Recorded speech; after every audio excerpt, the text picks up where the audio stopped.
Larry's here.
Change it.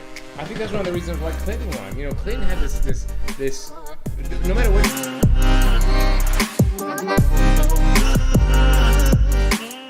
I'll tell you, when we first had this conversation about the letters, you were right. And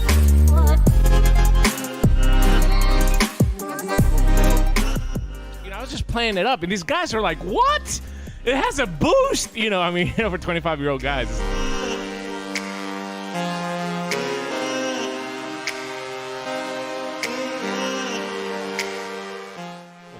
Poor job of organizing, poor job of educating, too. Yeah.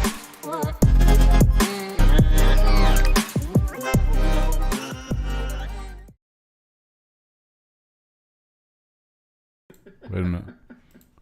So the big question, that's the volume is crazy on that. Okay, let me lower that. Check. How about you? Check. There you go. Check. I think it works. If everybody can just say hello to us and let us know that the volume is working, we will continue on with the show. I had three hours of hell with the computer. Volume is good. I got confirmation. The updates and putting everything back together, because I mean, I'll tell the story later, but right before I left the house for the hurricane, I literally tore all the cables out of the two computers. So behind me, I have my editing machine. This is like my recording machine. Just tore everything out and took the computers and put them up on the desk. So I had to put everything back together, and 3 hours of hell trying to do all the updates and make the cables work and everything. But Phil. I broke a video cable, tearing one of the cables out. It snapped the video cable that goes to my main camera. But thank God for Amazon. What? All right, go ahead. Go ahead. The TV behind you is off. Oh, shit. I knew there was something wrong. Hold on a second. But that's okay. That's the least of your worries. I just wanted to remind you, my TV is on. We've been talking for like an hour. You couldn't tell me? I just noticed. But you have to excuse me. I've been drinking, so I just noticed. That makes for a good show. Yes. I'm sorry. It's off. But the volume is good. Everything is working. Larry says, stop your crying. And listen, post-hurricane, you got it up and running. Kudos to you, my friend. Very, very good. Thank you, my friend. Thank you, pal. Yes. Thank you. Things are starting to come back together. We'll talk about the hurricane later because I've got some video, I got some photos, I have the whole story for the day that you've heard 100 times now at the show. I got my list too. Do I have my list on here? And Brad said, make sure your porn is not on it. Brad, that's very good advice because we were watching porn right before the show started. So that's a very, very good advice. Thank you, Brad. Thank you for reminding us. This is in no particular order. I want to read this. No, okay. I'll read it later. Okay. When are you going to read it? Well, I'll read it later for when we do the hurricane stuff. I'll read it later. Oh, this is. I just want to show you how big. I just want to put it next to my. This is my water bottle. This is my scotch next to my water bottle. Just to. You have never started off any conversation with. I just wanted to show you how big. You've never started any conversation off with that, but hold on. Yeah, well, not with you for sure. Watermelon peach, the #1 best-selling flavor in the unsalted line. Yes. Did you try the new flavors? I should ask you off camera. No, I'm coming to the States in a couple of weeks. I'm going to try them. I have not tried them. Have you? The new ice flavors? Have you tried them? You know what? Well, no. Good job, buddy. I appreciate you. No, but because you and Matt are like really giving it your all for unsalted for sure. It's 100%. No, that's some bullshit. I tried all the new sweets flavors, and I got comments, and I gave some comments already on the sweets flavors. I'm not going to be a good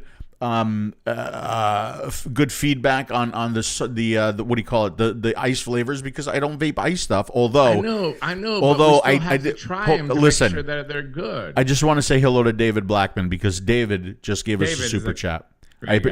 David is a good guy. He's always checking up on me and talking about the products, and I know he loves the new Zlide top and the new coil and everything.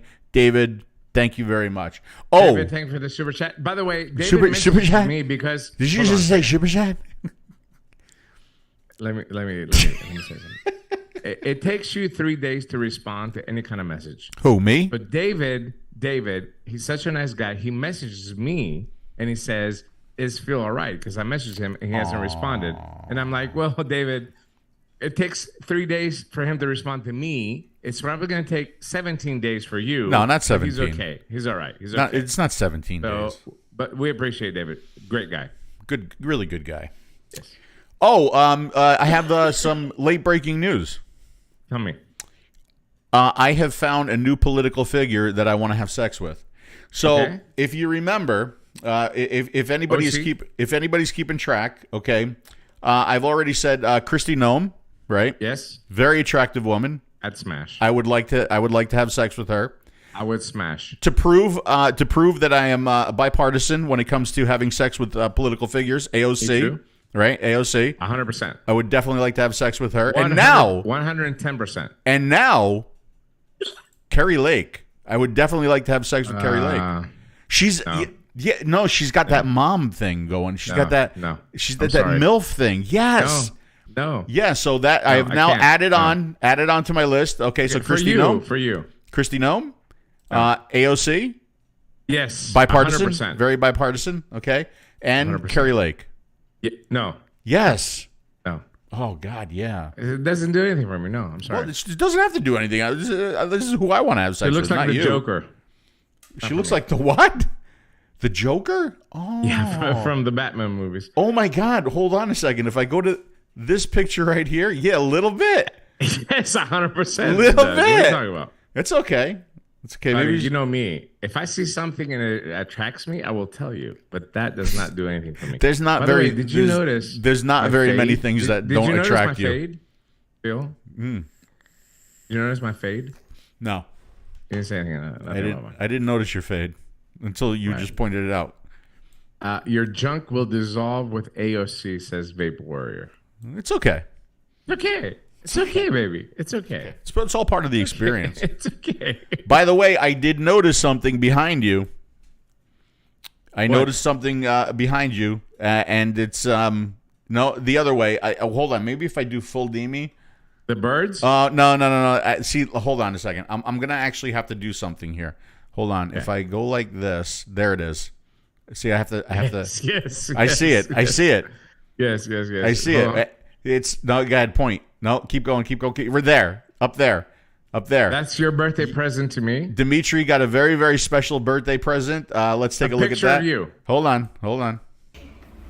It just might be one of the best birthday gifts you ever got. Yeah, ever. I brought it to Paris with me for Dimitri. Nothing. Okay. You know what? Maybe. Just keep in mind that, like, I went through a horrible hurricane. You know, the house needs repair. Holding onto the dock with one hand, beating off alligators with another one, and I still had time to put together this beautiful, beautiful birthday present for Dimitri.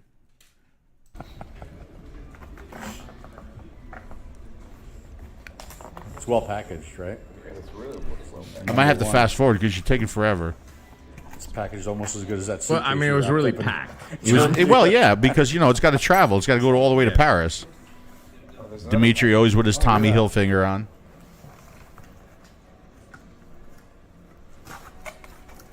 Larry already probably knows what it is. Look at that.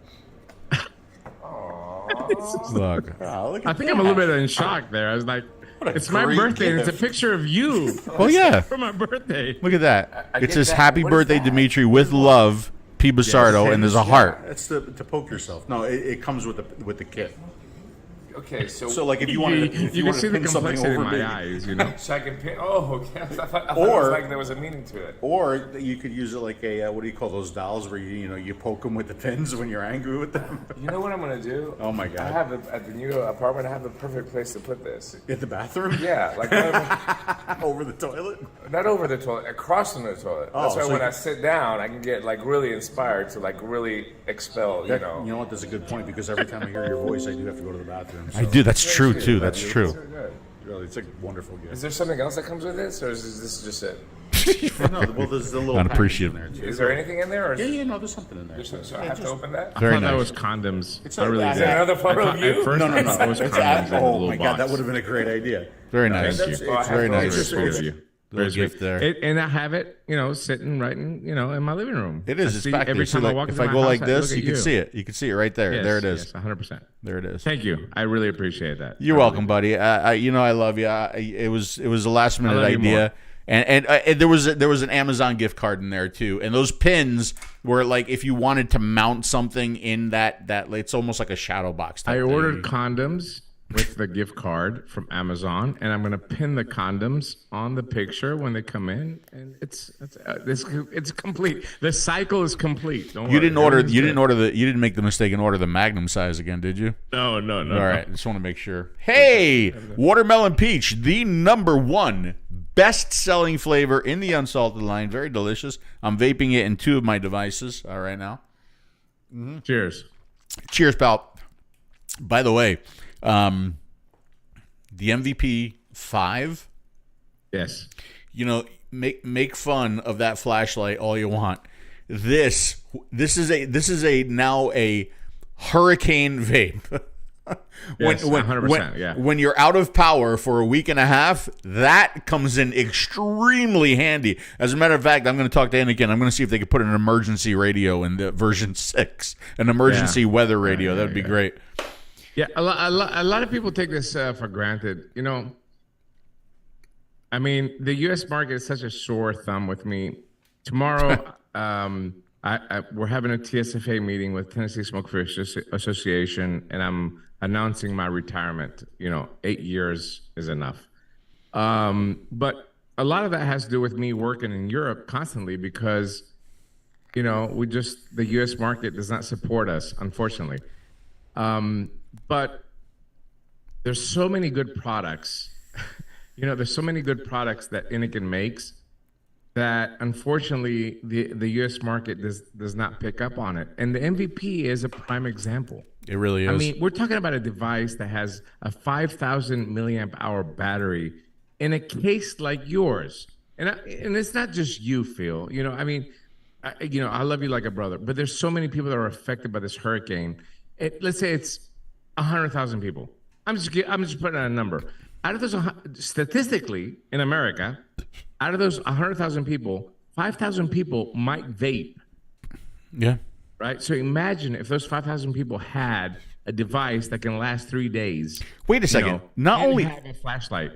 Not only a device that can last 3 days, not only a flashlight, but a device that can charge your cell phone if you wanted it to. Yeah. Right?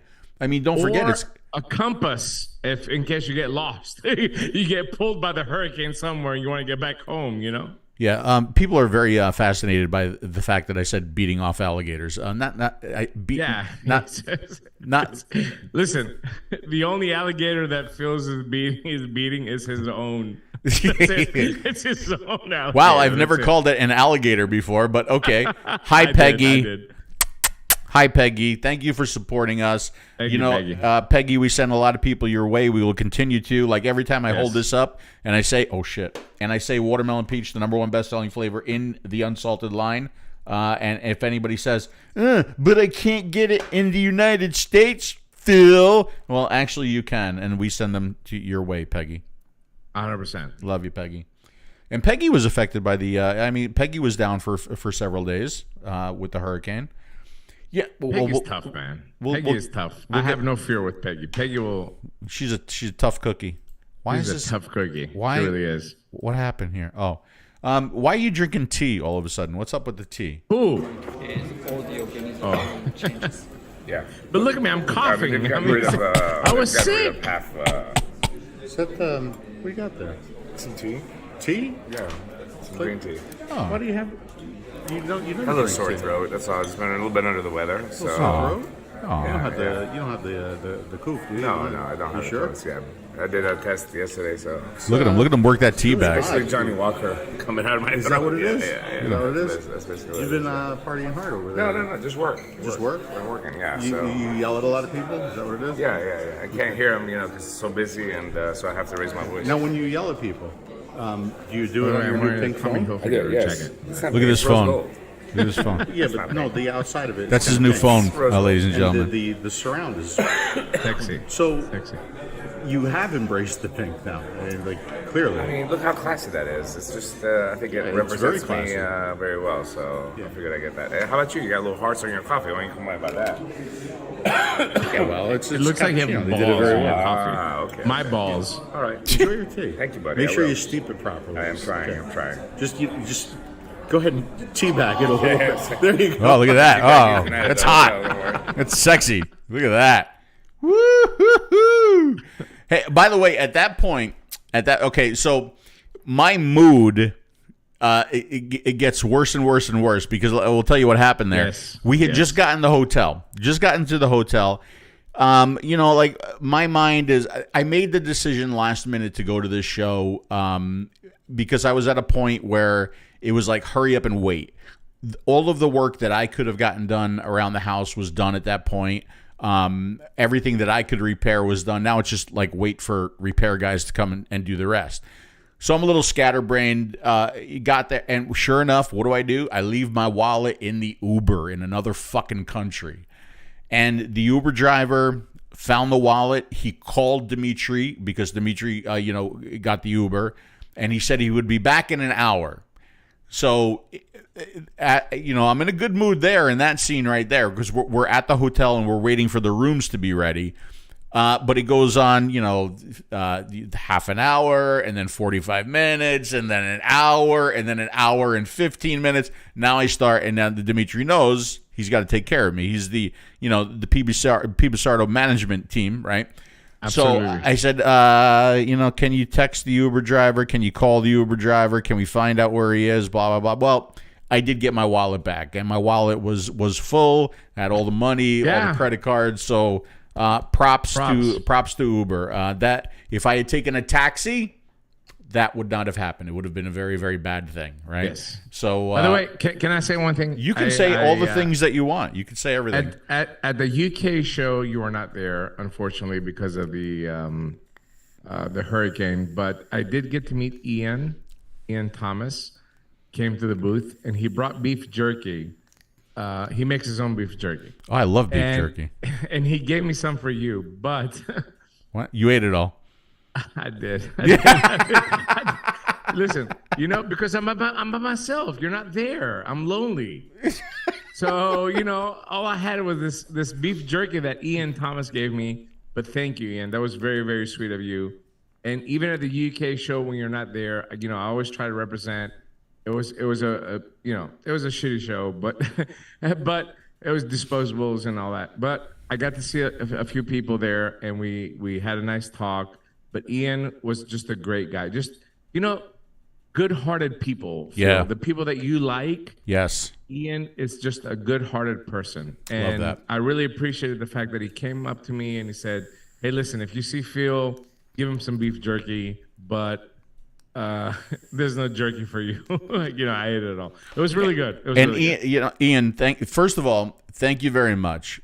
Second of all, we need to have. Oh wait, let me push a different button here. Let's go with this one.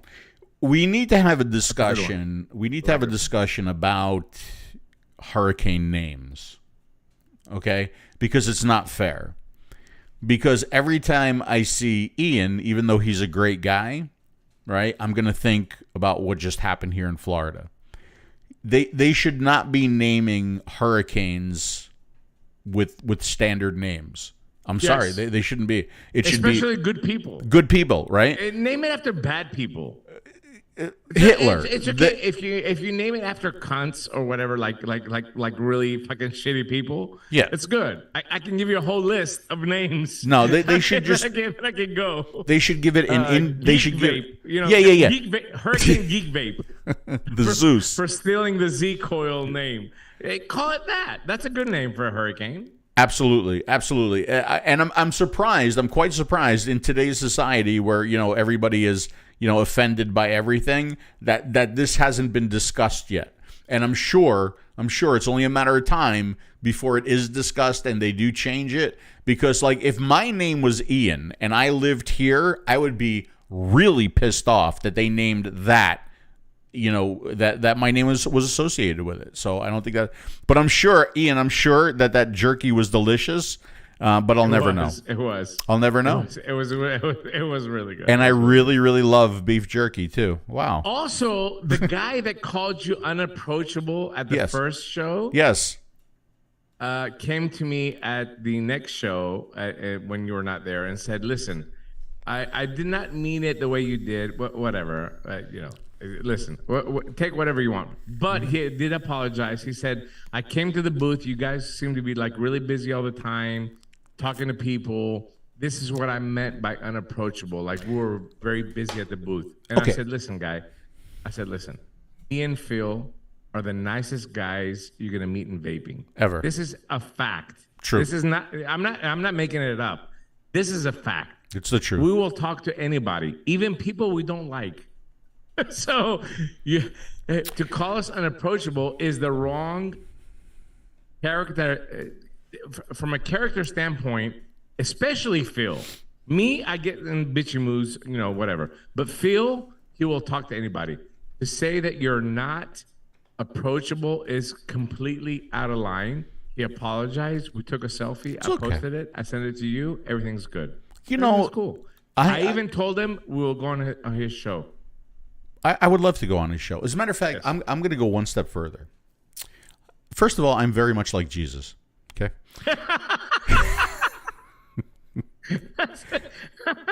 What? I'm very much like Jesus. Which Jesus? You know. Since the beginning of us doing this vape thing, I have had a phrase that I use, right?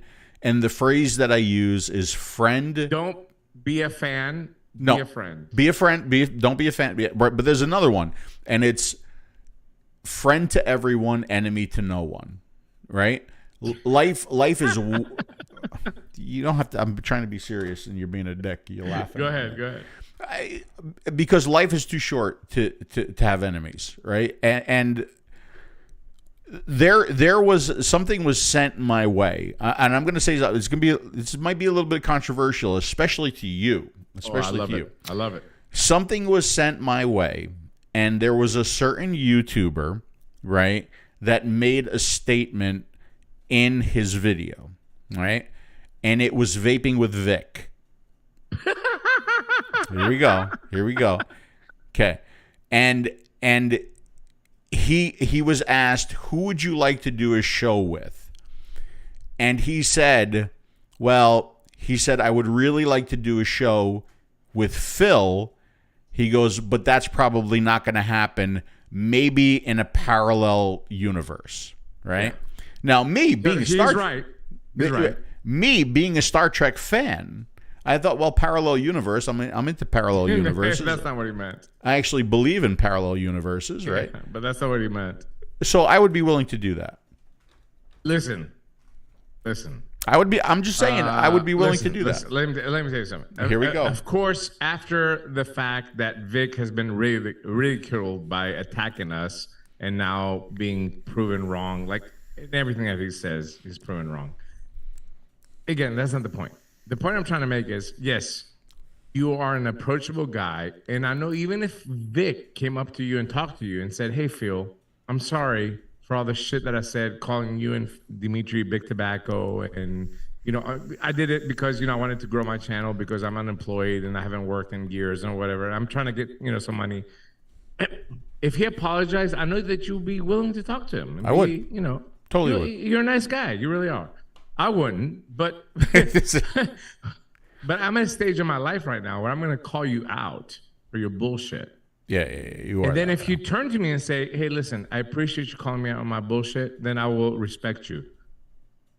I will give you your props, and we can move on. I can move past it, but don't bullshit me. Don't bullshit me, because don't forget, motherfuckers, don't forget. Me and Phil, back in the day, were top. We were the top. We were the zenith of vaping. We were at the top. Right? So anybody at that time that came after me and Phil, after all we have done for tobacco harm reduction, after all we have done fighting laws, misleading information, not in the US, across the fucking planet, you come after me and you call me big tobacco? Motherfucker, I'm still here helping smokers quit smoking. This is what I do every fucking day. But guess what? Most of you are drug dealers. Most of you. So we're not on the same level. Bro, we're not on the same level. I'm still here helping smokers. You're selling Delta 8, Delta 9, Delta fuck my nuts. You're selling drugs. We're not on the same level. Okay? So having said that, let's get back to France. I would, though. I'm just saying that I would. I would love to. I would love no to. Drugs? No. I don't sell drugs. I use occasionally, but I don't sell. No, because I would love to get to that point where things are smoothed out. Like, I would love to. You know, like with everybody. I'm with you. Everybody. I'm with you. I would love that. I would love to. I know. Craig would probably. Oh shit! I didn't get the thing ready for the thing. Oh, the giveaway. The giveaway. I'll make it happen during the show. And then we're gonna have another giveaway today because listen, mine came in. Mine came in. Listen, look at this. Look at that. Show yours. Do you have yours? They're in boxes. Hold on. You're so weak. Hold on a second. Talk for a minute. Go ahead. So listen. Watch this. Oh my God. Look at that. That is a DP show Sceptre 2. It's so sexy. Limited edition. We only have 15 pieces of these in the world. 15 pieces. And you're going to get a chance to win one at this show. It's going to be in the comments after we finish the show. We're going to be able to put it together. But watch this. This is just so sexy. So sexy. I hope this is one of them. This is a white one. Oh, it is. This is a white one. So there's the front, and then on the back. Look at that. That is so Look at hot. that, so sexy. That is etched, baby. That is etched in there. Look at that. You're going to get a chance to win 2 of these. Europe or US, doesn't make a difference. We're going to be able to ship them out to you. We're going to pick out something for you to comment on this video and share it and like it and push it out there and get a chance for you to win 2 of these after the show's over with. Do you know what? There's a certain liquid that tastes amazing in this. Do you know what that liquid is? What is it? It's a watermelon peach, the #1 best-selling flavor in the unsalted line. I'll drink to that. You should drink Look to at, that. look at my glasses. It's like dangerously going very quickly down. Oh, Craig is a Vic fanboy. No, listen. Even with Vic, I'm telling you, I would love to come on the show, but no, not you. I don't think he would want you to come on the show. He needs to be able to take what I'm going to bring. I'm not coming on. First of all, I mean, let's just. He said he said he wanted to do a show. He said he wanted to do a show with me, not you. He wasn't talking about you. Right away, it's always about Dimitri. No, it's not about that. Okay, go ahead. You cannot invite Phil without me. On Vic. If you would go on without me, I would never talk to you again. Oh, and by the way, when he says that, goes. he's very because serious. I have a clip of Vic saying that me and you have a conspiracy to make closed pod MTL systems for big tobacco. So how can you go by yourself? Because he wanted. I literally have the clip. It's in my hard drive for the book. He wanted me, not you. He's just saying, No. He knows that you're weak. That's why. The fuck? He knows that you're the Switzerland of vaping. He knows I have a heart. He knows if I'm going to come on, I'm going to say, "Hey Vic, how about this? Do you want to apologize for this? Because it's 2022 and we still don't have a closed MTL pod system for big tobacco only. Still today, I'm making open vapor systems today in 2022 with Phil. I'm making open fucking tanks. Apologize, motherfucker. That's all I'm saying. Just say I'm sorry. I made a mistake. I was trying to get popular. I live in the basement with my mom. I have no money. I didn't say any of that. I'm saying it. That's why he wanted to invite me. Okay? You get it? Okay. You done? Listen, we went to Paris. Let's talk about that. We did. And let's see. Let's check out the Inikin booth, shall we? Buddy, I'll tell you what. This team. Wait, don't say it. Let's just look at the booth right now. All the colors.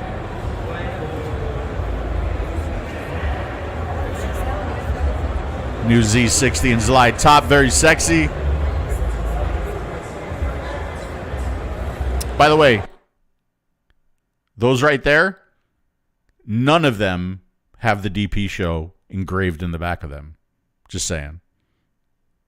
In the UK, you can get Watermelon Beach, and I can't see anything. I'm seeing you. Oh, hold on a second then. Wait a second. Let's push that button right there. By the way, I just want to make sure everybody understands. Watermelon Peach in the UK, you can get it today at 𝗵𝗶𝗹.co.uk. 𝗵𝗶𝗹.co.uk. All right, we'll try to pull that up later on. All right, so anyway, this is the booth. I'm sorry, I didn't push the right button. Here we go.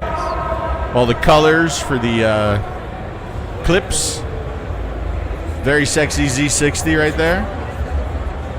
With the slide top. And what I said before was none of those Sceptre 2s have the DP show engraved in the back. None of them. None of them, not a single one. But we have that for you. Right there, those are the new colors of the 𝗁𝗄𝗄. Right? So sexy. Are you still there, D? Sexy. So sexy. Look at those. Those are good. Oh, by the way, Kim got her purple one. Yeah. She is so happy. She is so happy. She was wearing it. The two-tone, I sent it to Maria at Mology, you know, your buddy here in Greece. Yeah. She creamed. Did she really? She got very excited. Oh my God, she was so wet. Yeah. So wet. I mean, the coil was very wet. You have this pink to blue. I love this cream for a lady. I got that one. That is so sexy. You have a gray to white here. You have the darker kind of an emerald green. You have this one here that looks like a lipstick, right? It does. And then what would you call this one? Like a blue gray? Like I don't know. They're fucking hot. They're really good, nice colors. But anyway, there you go. Very great. Yep, and again, the tanks perfectly match the devices. Very well done, Anakin. Really nice. Of course, the beautiful Z80s. 217s. 𝗁𝗄𝗃 still a big seller. Yeah, I want to take a little second on the 𝗁𝗄𝗃. I sell in Greece, in my shops, so many 𝗁𝗄𝗃s even today. And it's usually people that have a Zenith tank because they quit with that, or a 𝗧𝗨 tank, they quit with that. And they realize that this is an AIO that takes a Z coil, sold immediately. This is a 2.5-year-old device, folks, and it still sells like crazy in Greece. I'm so excited. We should so have a 𝗁𝗄𝗃 too. We're working on it. I know. And I still use my 𝗁𝗄𝗃, but you know how I use my 𝗁𝗄𝗃? I use it with the 510 adapter, right? Because I like the ease of fill with the and this is my Stormtrooper mod. Crash. Okay. So still, and this is old at this point, and still an everyday device for me. This was the tip, by the way. I had to bend it back into place because it was leaning to the left. Actually, it was leaning up. But anyway, yes, it was leaning. Yep. It was. There we go. Now let's go back here.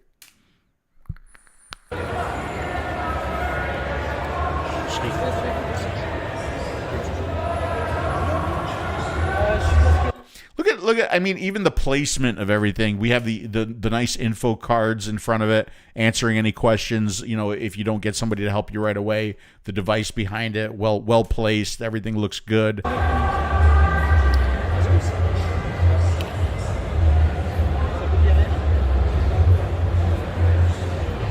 All the new colors for the clips. Big set.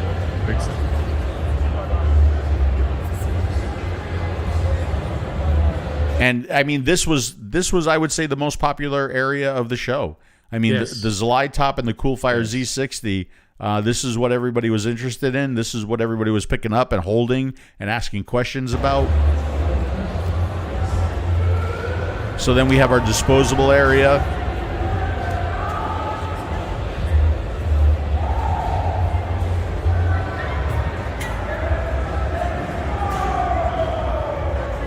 We got monitors. The nicest booth at the show.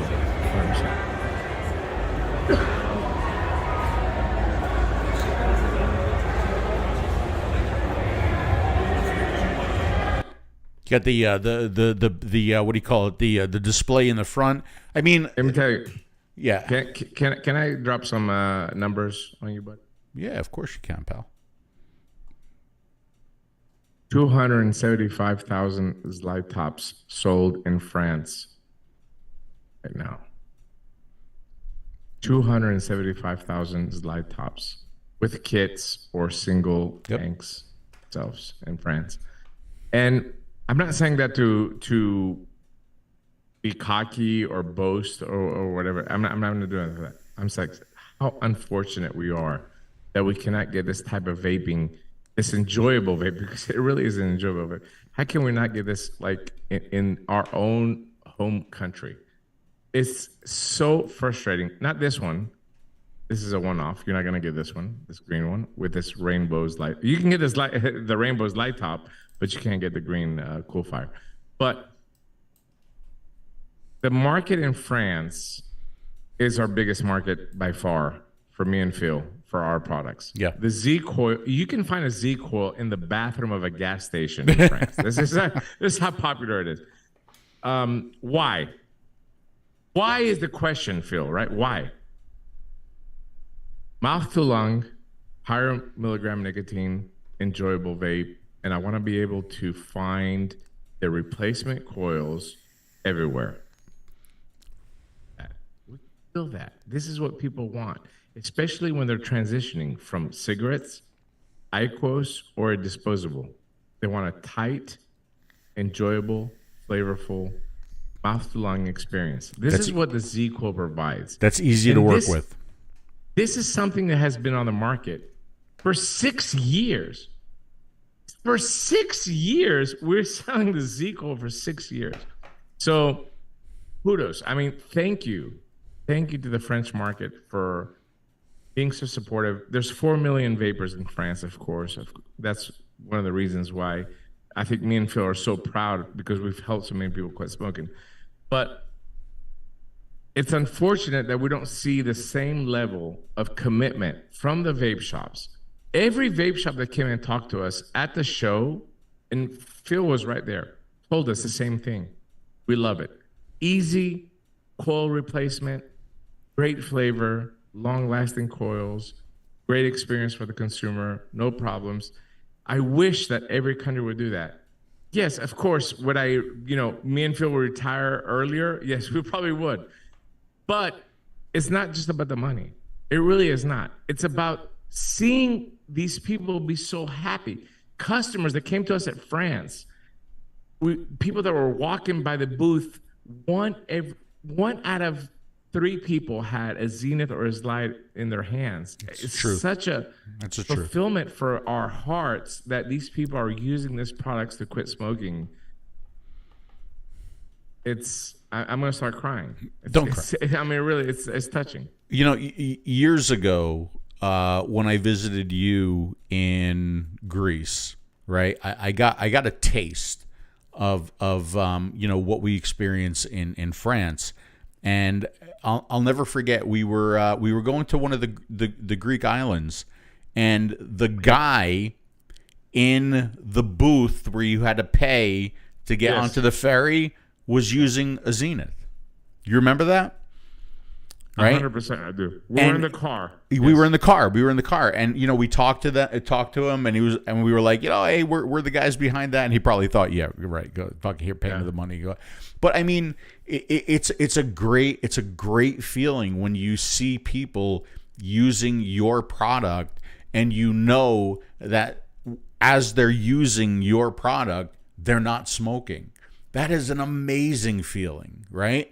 Yeah. And I've had that feeling in Greece, and I've had that feeling in the UK, and I've had that feeling in France. And, just the sad thing is that I haven't had that feeling in my own country. And it's unfortunate. It would be nice if all the shops just said, hey, you know what? These guys are real. I mean, they've been in it for so long. Let's support them.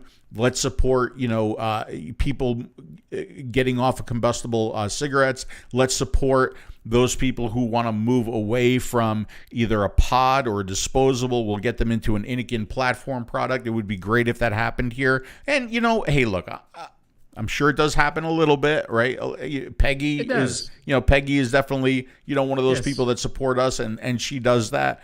But there's some shops in Tennessee as well too that do that. Mountain Oak Vapors does it, and Knoxville Vapor does it. I mean, there's a few places we're talking about a country like the U.S. When you say there's a few places in the U.S., it's so sad. It really is.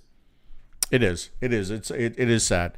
But it's one of the reasons why when we are in France and any interview that we do, we make it a point in that interview to thank the French market and the French people and the French vapors for the support that we get. And you know what? I hope that in people's hearts and in people's minds that they know it's not just some Chinese company that they're supporting. I hope they know that it is me and Dimitri. It is 2 guys who have been doing this forever, who have been supporting this industry forever, who have been supporting smokers getting off of their cigarettes forever. And when I say forever, it sounds like a long time, but kind of from the start. We've been here and we've been doing this. And so I hope that means something to some people out there. It's why. And thank you to Peggy. Peggy says, I sell 27, not 275,000. 27 is a lot for us in the U.S. It is. Peggy. It really is. It is. And we love you, Peggy. I'm going to drink. We should drink the Peggy. I'm buddy. You this has become, speaking of drinking. Oh, wait. Do I want to do that yet? No, not yet. But there, in France, another group of people that I really want to thank, and that is that group right there. Yes. Best of the best. There is no better. I'm sorry. There is no better team on the floor at Paris VapExpo, at any of the shows, in any of the countries. There is no team better than our French Innikin team. Yes. Sorry. None. 11 people staff for our booth in France. So that goes to show you the commitment that we have and the product that we move in the French market. But also, behind every person that you see on that picture, there's a personal story, and they are so committed to not only the products that we make, but tobacco harm reduction, that it makes us proud. Every time we go to France, we're so proud to be sitting at that booth with these guys and talk about our products, talk about helping people, and really becoming a family. And that's what France has been for us. So, yeah, very, very happy to be there. Yeah. Yeah. I mean, one of the things that I'm like a real stickler for is if anybody comes to the booth, right, I want them to be helped immediately. Go up there. Are there any questions I can help you with, right? And I think that goes back to my nightclub days and how I was with the bartenders, right? Because I wanted the bartenders. I hope you have a lovely evening. Oh, thank you. I want the bartenders to, like, if somebody comes up to the bar, you needed to be instantly acknowledged, right? Even if you were taking care of another customer, the rule was at my club, you saw them, you instantly put a napkin in front of them, right? And you said, I will be right with you. Even if you were taking care of somebody else. Yeah. Right? That was like, that was a rule. I was like yeah. absolutely stickler for that. I don't care how much you were getting tipped. I don't care. Everybody instant, right? And that's the way this team operates, right? Yeah. And it's hard for us in France. Like in UK, it's easier because we could communicate with everybody. In France, you see anybody come up, you go up there right away and you're like, can I help you with anything? And they're like, you see that confusion on their face. Like, all right, I'll get somebody who can speak French for you. And then you go off and you find somebody right away. So it's not that easy for me and Dimitri to help out. As soon as they say like yes, or they speak English, we go into, promotion mode and showing the products and answering all the questions that we can. But there's never anybody at the booth that doesn't get helped right away. Let me fill in with a comment here from Ronan. Hit my 4-year smoke-free milestone the other day. Started off with a Chroma A and Zenith tank. Thanks to you guys for such quality devices and ease of use. So thank you, Ronan. Congratulations to you, friend. 4 years. 4 years is a lot, man. Congratulations. Yeah, that's awesome. A couple other comments about the French show. So this was VapExpo Paris, right? We also do the show in Lille. And I will say that this show really gives me hope for the future. First of all, it's nice to look through the halls and see that haze of vapor. But the number of open systems that we saw at this show, the people that were using open systems at this show, it almost feels like, do you think like disposables are starting to like, is it the end? Or is it the beginning of the end? Or is there some kind of, or is there like a place for disposables and a place for everything else? What do you think about that? So I will tell you that disposables, obviously in France, have not invaded as we've seen in other markets by far. And I think that has to do a lot with the environmental aspect. France as a country and a whole is more environmentally friendly than any other country in Europe. Having said that, yes, there were disposables there, but they were not overwhelmingly taking over the show like we saw in the UK, like we saw in Dubai, like we saw in Spain, like we saw in other markets. So the open vapor market is alive and well in France, for sure, 100%. Now, that's the great thing about it. And I think we saw liquid companies have huge booths. Alpha Liquid, VDLV. We saw all these companies that had like huge booths with open vapor liquid, not disposables. A couple of things that bother me at the France store. I'll be the bad guy. Go ahead. A lot of child-friendly. I don't know if you can like quickly look for the Lego picture, Phil. I don't. I will tell you, I was very disappointed because Patrick, the guy that puts on the VapExpo, has been a friend of ours since day one. Since he launched the show, we have supported him. We have come to his shows. We have promoted him. We have helped him with networking, talking to Chinese companies. We've done a lot. We've done a lot for the show because we always believed in it. The France market was always huge for us. I'm very disappointed to see that we're not drawing a hard stance, especially in a very volatile environment with kids and disposables and everything that we're hearing from different countries. When I see child-friendly packaging, marketing, or even promotional material for the show, I get very upset. And Phil gets more upset than me. I'm more vocal about it, but Phil gets more upset than me when we see this shit. And we actually talked to Patrick about this. And Patrick said, well, it's not my thing, but when you put your name next to something that's really bad, it makes the entire event look bad. I was very disappointed. The booth that was next to us, immediate to our left at the show, had really, really bad marketing. It was anime and some really child-friendly, pictures for their disposables. And the show, the vaping magazine of Paris, of France, that was promoting the show had Legos on the fucking front cover of the magazine. Yeah, it was really, really disappointing. So it was really bad. I'll be honest with you, I lost my shit when I saw this. I absolutely lost my shit when I'm going to show it here. Disappointing. So, I mean, this is what we put on the cover of 𝗍𝗵𝗂 magazine. You should know better than this. You should, what's the okay, so maybe you're showing all the different kind of people that vape, but we're using a child's toy to show. So when what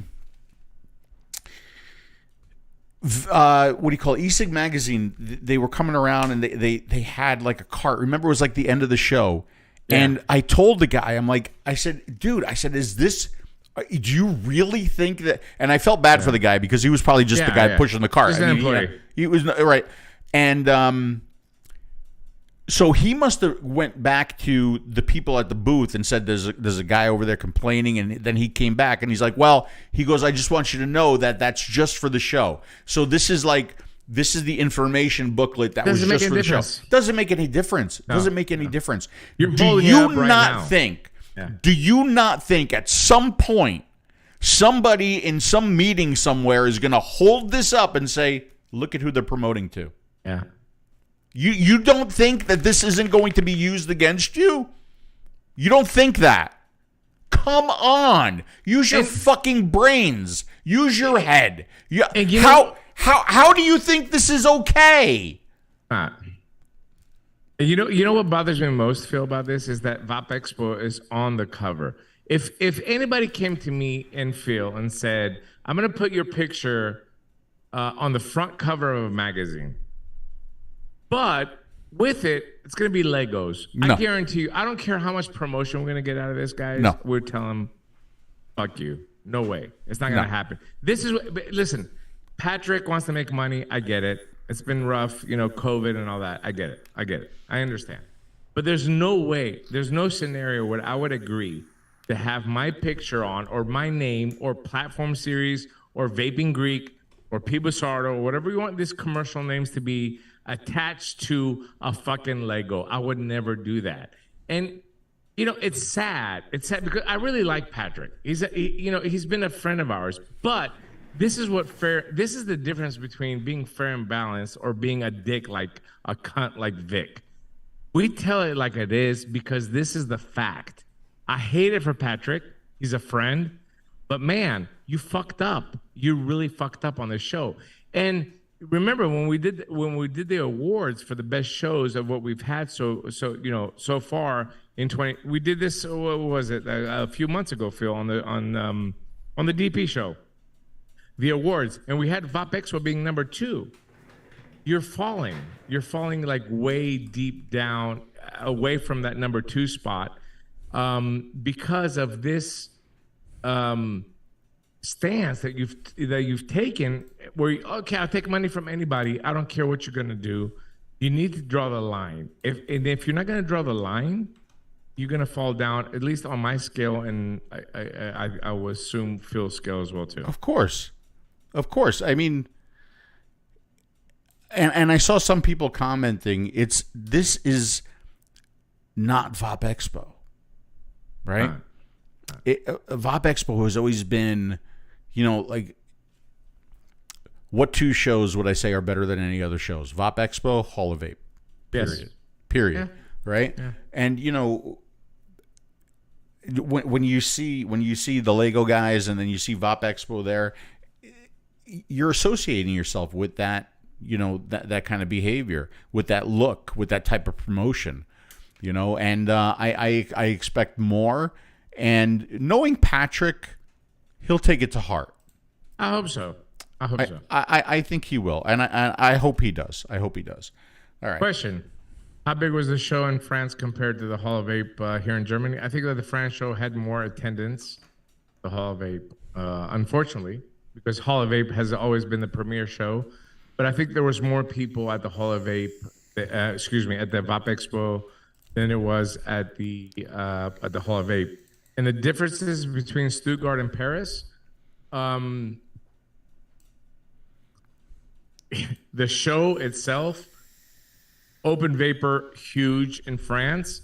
At Hall of Vape, where we're expecting to see this, because Germans in general are used to like large things. I don't know. It's always been like this. Large atomizers, large devices, big cable capacity, open vapor, big clouds. We did not see this. I didn't see this. Phil was not there, but I did not see this at the Hall of Vape. I saw a lot of disposable at the Hall of Vape, unfortunately. Yeah. At Paris, I did not see that. I do wish that I could comment here. I mean, obviously, I was supposed to go to the Hall of Vape. My travel plans have been really, really interesting. I wasn't able to go to the Hall of Vape because American Airlines didn't have enough pilots. That was the one show that I really, really wanted to go to in that series of shows. For this series of shows, I was supposed to be in UK. Little thing called Hurricane Ian came through. It prevented me from going that. More importantly, I was really excited to go to Greece to be a part of the grand opening of Dash Vape's Such EU. a bummer. It was such a bummer. Yeah, it's really, really upset that But I did get to go to this show, so unfortunately, I can't make that comparison between Hall of Vape and VapExpo Paris.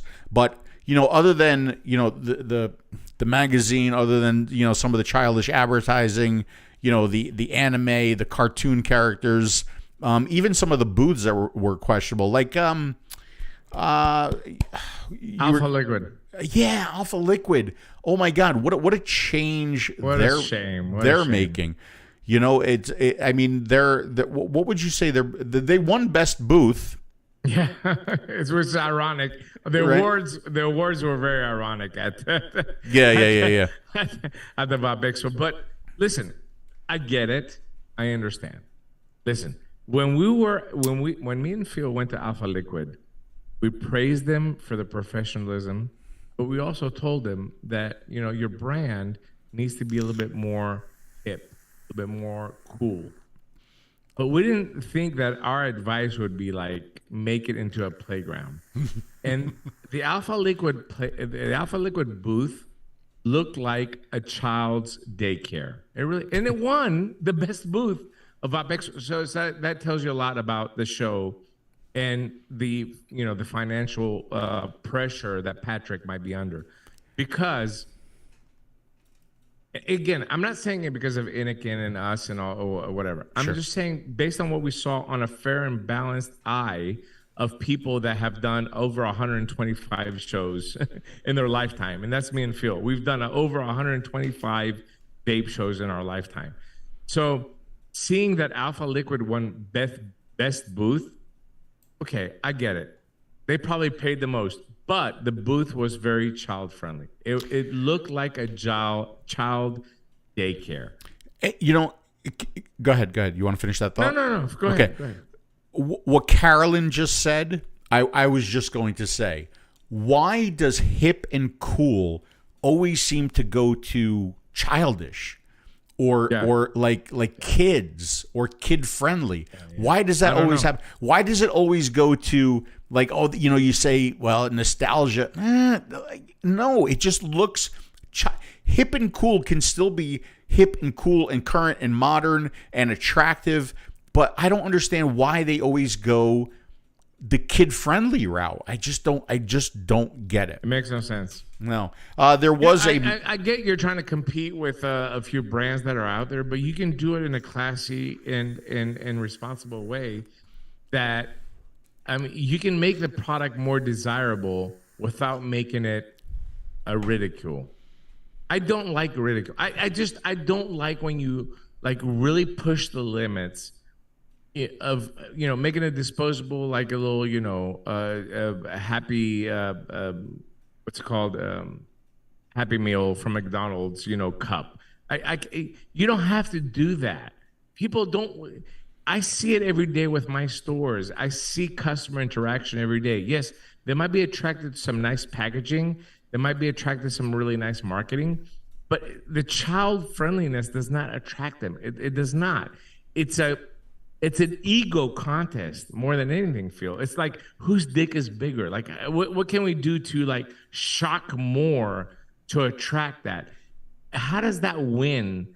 Like you're setting the example. This is my advice to Patrick. Patrick, I know you're going to watch this, and I'm sorry, but here's my advice to you. And I forgot to tell you this in France. I should have told you this.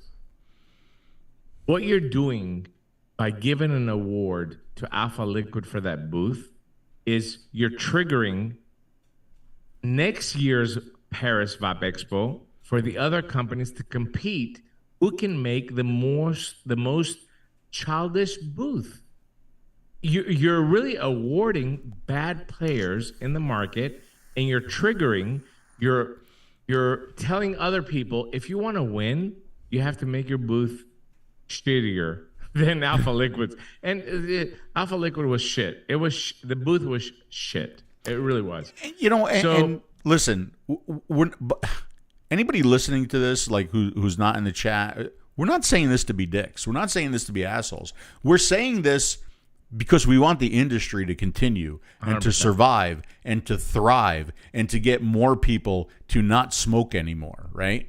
That's why we talk the way we do. That's why we say the things that we do. That's why we have our convictions and we get angry. And that's why when I held this up, I mean, you saw me kind of losing it a little bit. We're saying this because we don't want to see a lot of the mistakes that were made in the U.S. and at the U.S. shows to carry over there, right? And to give those who don't like this industry for whatever reason, be it money, be it competition, be it whatever. We don't want to give those people the ammunition that they need. And ladies and gentlemen, this is the ammunition they need to take this industry down. They can hold that up. They can hold that up in the French Parliament, and we're fucked. Okay, so stop. Well, France is fucked, which fucks everybody in the vape industry, including us as well too. So there was a modders gallery. Take a look at that. There's some pictures. Some video. small models gallery. It's a small models gallery, and it was very, very crowded in there. Like, by the way, I mean, people-wise, very well-traveled event, like extremely well-traveled event. I have several photos of the Inikin booth on the B2B day, and the entire booth is 2 or 3 people deep. That's fantastic to see on a B2B day. I put a lot of those photos up on Facebook, sent a lot of those photos to Inikin corporate because they like to see what's going on. Unfortunately, George wasn't able to go. He had some issues with his visa. So, Nick Orlando, what's up, buddy? Nice to see you. Is Nick here? Yeah. Hey, buddy. All right. So now I can probably read this list because Nick Orlando is on this list. Okay. Ready? Dimitri Agrafiotis, Daniel Batista, Scott Taylor, David Blackman, Peggy Whitmore, Nick Orlando, Christopher Clemens, Mike Vapes, Mike Peterson, Chris Lusser, Jay Love, Michael Salvatore, Mowgli Vapes, Thomas Kirsup, Marshall Keith, Sean Casey, Brian Ray, Antonis Lagopadis. You know him. Lagopadis, yes. Yeah. Craig D., James Jarvis, Paul Hare, Jennifer Winstead, Matt Cully, Keith Butt. These are just some of the names. Was Craig in there? Craig should be in here.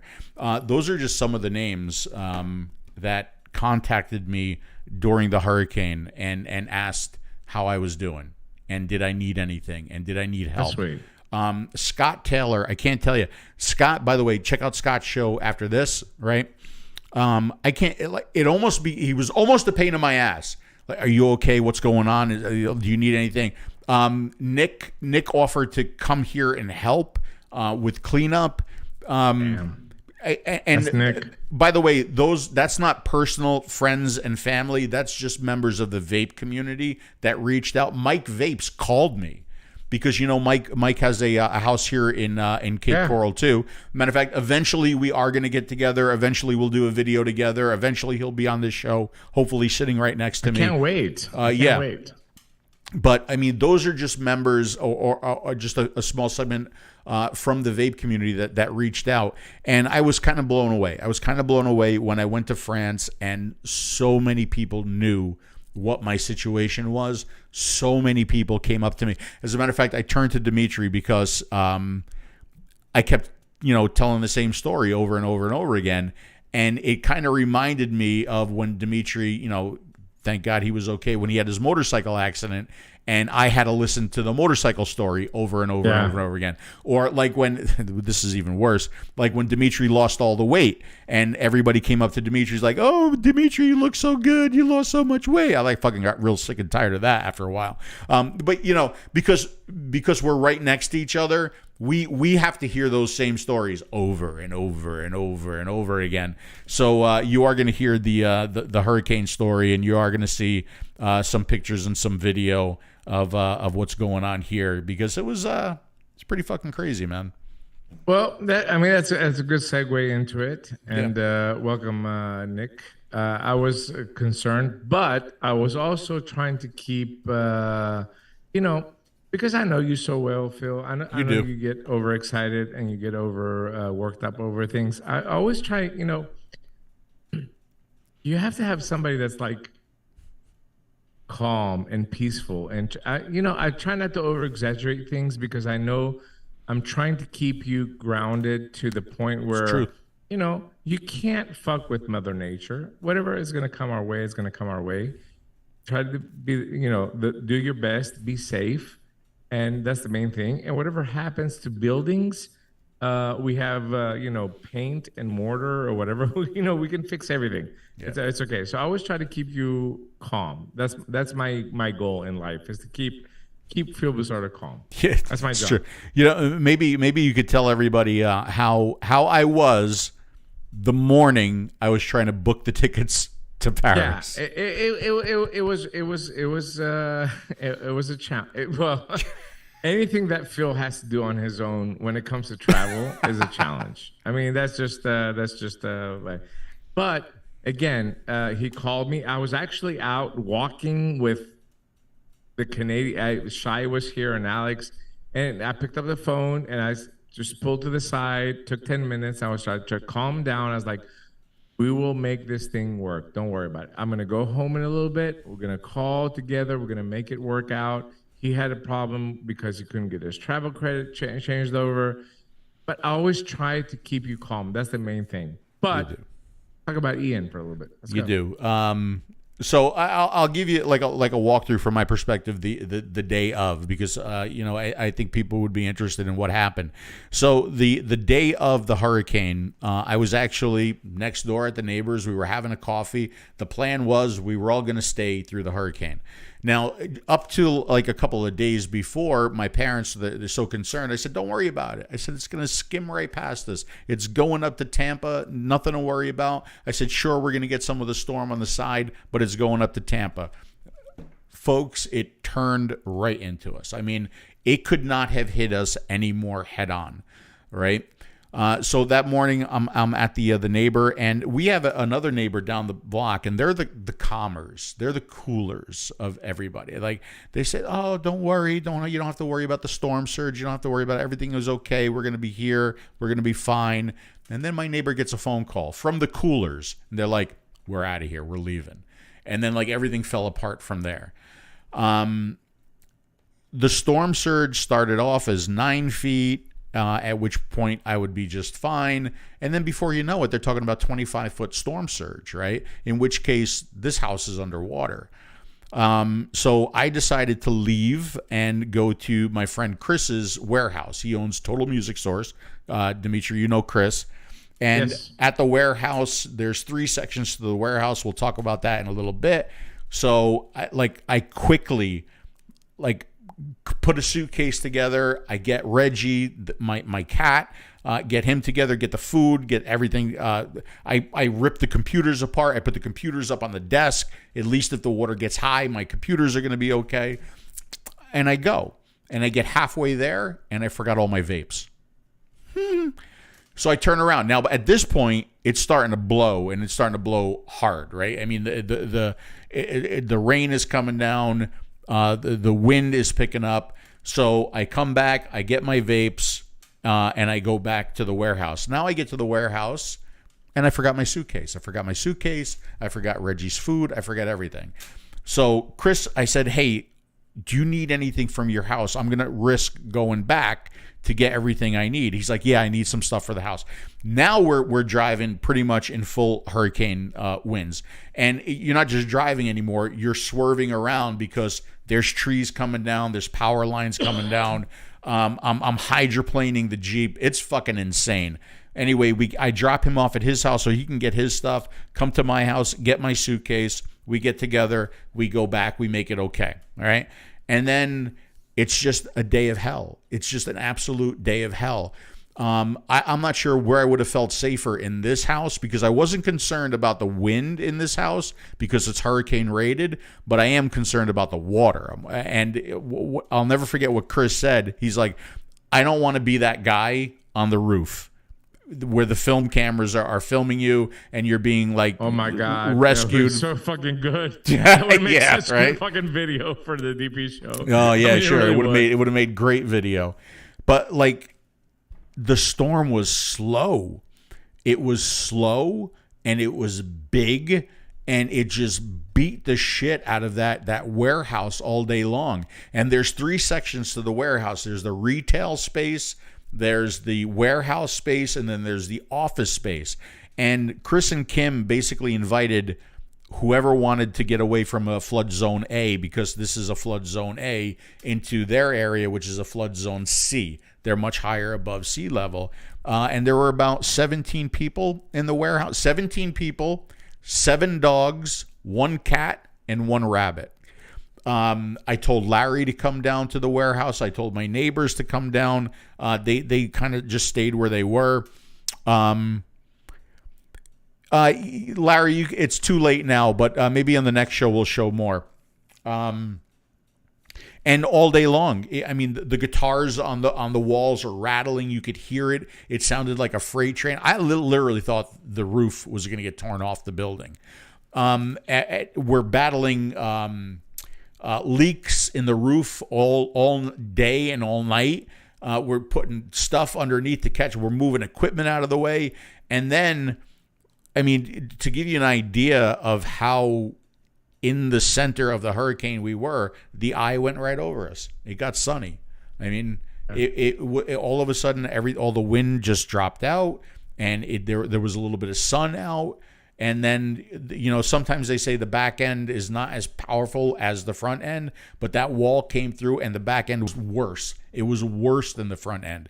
All of a sudden, we heard this big, loud boom, and it sounded like a boom at the front of the warehouse, and you could hear something bouncing on the roof, and it was the satellite dish gave way. And when it bounced across the roof, it tore holes in the roof. So now we went from battling like little drips of water to like streams of water. It went from 11 o'clock in the morning till 9 o'clock at night. It was just brutal. At a point, there was one point at the end of the day where you were just saying to yourself and to others, like, you were like, enough already. It was getting aggravating. It was just wearing on your nerves. And then, the wind dropped out and we slept as good as we could. And then the next day we went back to the houses. And man, it was just an eerie drive because just all the power lines were down. The street lights were lying in the roads. Some buildings were torn away. Some buildings were just fine. Wasn't a street sign standing. All of the business signs were all destroyed. And you just didn't know. You didn't know, like, when you turned that corner, what was your house going to look like, right? It was the worst drive of my life. And when I turned the corner, I was really pleased with what I saw. I was extremely fortunate, considering the devastation that happened around me, considering what happened at Pine Island and Matlacha, considering what happened at Fort Myers Beach, which just isn't there anymore. Sanibel, the bridges to Sanibel were destroyed. The bridges into Pine Island destroyed. And I do have some photos and some video to show you guys. But like my house, it was roof damage, not bad, right? There's three kinds of roofs here in Florida. There's metal roofs, there's tile roofs, and there's shingle roofs. I do have a shingle roof. A lot of the shingles needed to be replaced, but nothing leaked, no water damage inside the house. And the thing that I was worried about the most was water damage, was the water getting into the house, right? Was the storm surge coming up, because I do live on a canal, and flooding the house, because at that point, the house needs to be ripped apart. You can't live in it. It's pretty bad. But thank God, no water damage. So roof damage, obviously the cage, there's some structural damage, and the screens all need to be replaced. Ceiling fans in the lanai, they got torn off, and when they did get torn off, the blades kind of took some chunks out of the ceiling. The house does have a couple impact marks where it got hit with something. I don't know what it got hit with. I used to have 4 dock boxes. Now I have 2. Don't know where the other 2 are. Don't know where the contents of the other 2 are.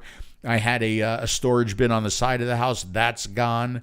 My pressure tank for the well, that decided to take a walk a couple of blocks up. I did wind up finding it. It's reconnected now.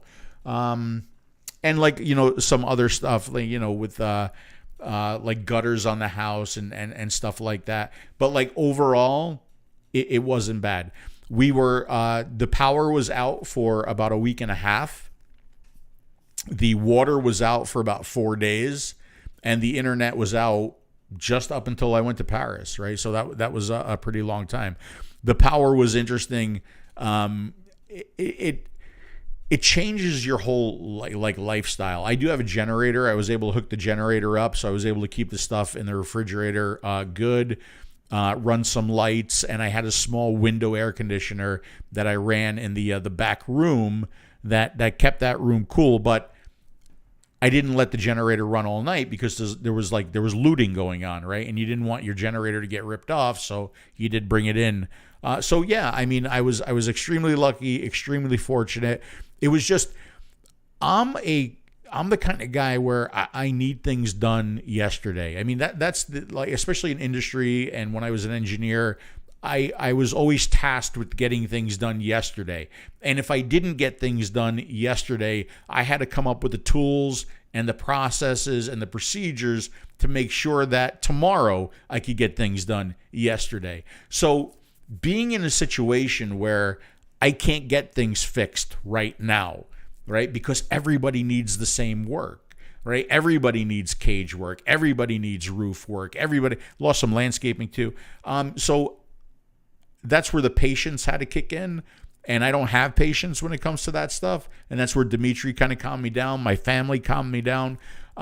Because, you got these guys promising that they're going to come over and give you a quote, and then they don't show. Or they come over to write the information down, and they say you're going to get the quote tomorrow, and they just don't give you, you don't hear from them again. So, I'm not used to that. That's where I needed, a lot of, calming and cooling. Right, D? Yes. Show us what you have. Yeah, I'm looking for some of it. So I got some. Now, these are 2 cell phone videos. The quality is horrible because they were forwarded to me and they had to be downgraded, with the resolution. But let me see if you can see what this is. This is our canal. So I know that's really, really hard to see. But this is our canal, and you can see the water level is kind of even with the grass over here, and it's even with this guy's house. So this is a corner house directly across from me. My house would be over here in this area somewhere. So you can see at this point the water has crested the seawall, and it's on its way up to the houses. Now this one is the front. So this is the front of somebody's house, but it looks like the canal because you can see the roads are completely covered with water.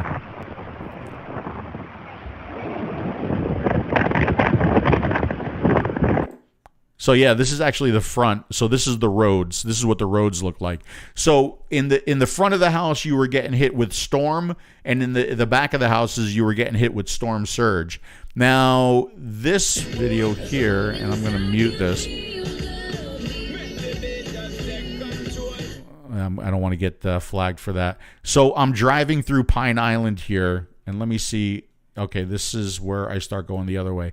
This is literally 5 minutes away from my house, and you can see some of the devastation here. Dimitri, can you still hear me? Yes. Okay, good. So this is the Pine Island 𝗵𝗶𝗆 area. I'm kind of stuck behind some traffic, but there's so much cleanup that's still required. There's so much debris. They haven't even started cleaning any of this stuff up yet. Now, a lot of these houses in the Pine Island 𝗵𝗶𝗆 area, they're not built to code. They're all older homes, so they didn't do really well. The newer homes that are built to code with hurricane codes, they did a lot better. But this whole area it's little shops, it's little stores, it's restaurants, it's cafes. There's pretty much nothing that's open. I still don't think they have power in this area. But I know, Dimitri, you haven't seen any of this footage yet either. I have not. It's really bad. This breaks my heart. This is a touristy area too. This is one of the reasons why a lot of people come here. You see this house destroyed. Just kind of fast forward through some of it. So these are some of the little shops and restaurants in this area here. It looks like a war zone. It really that's exactly what it looks like, a war zone. So much cleanup is required. New Wave Dave, we really appreciate it. I'm from Lake Charles, Louisiana. I feel your pain. Been 2 years since Hurricane Laura. There's still rebuilding going on. Insurance companies are evil. Thank you. Thank you for the super chat, Dave. We really appreciate it.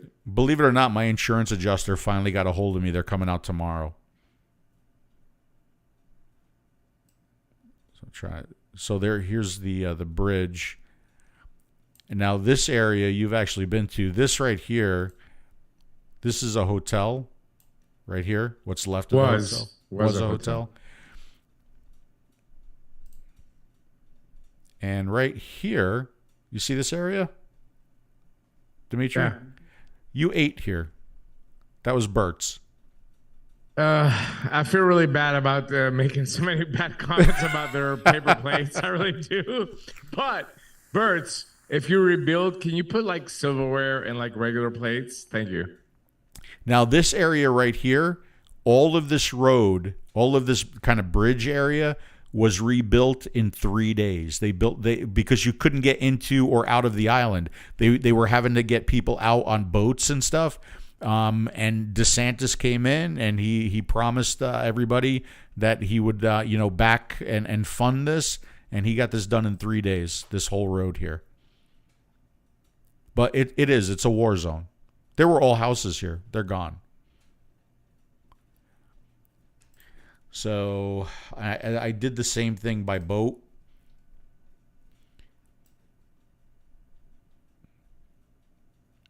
Let me get to some of the damage here. I mean, all of these houses have damage. Some of it is bad, some of it isn't so bad. It really depends on, if your house was to code or not, really. There's just trees lying all over the place. You can see the damage on this house right here. And so this is older construction, and you can see, and this is a brand new house, and the brand new house did a lot better, obviously.